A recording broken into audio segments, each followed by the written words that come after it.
মরিচ, হলুদ, বিট লবণ, গোলমরিচের গুঁড়ো, লবণ, আদা বাটা, রসুন বাটা, মরিচ কুচি,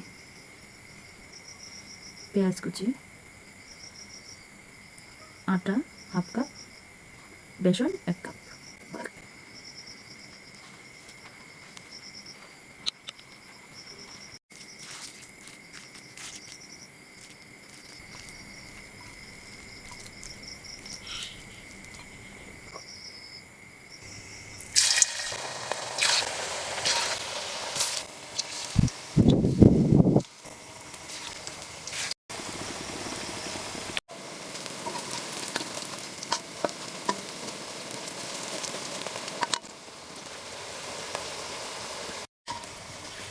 এভাবে ব্রাউন কালার করে আমরা ভেজে নেব সবগুলো।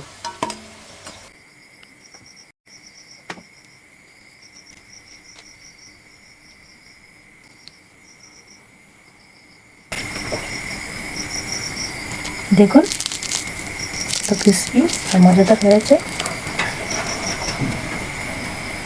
দুটি প্যাকেটের সমন্বয়ে আমরা অনেকগুলো পেঁয়াজ বানিয়ে নিলাম।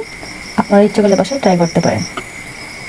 ভালো লাগলে অবশ্যই লাইক, শেয়ার এবং সাবস্ক্রাইব করে পাশে থাকবেন।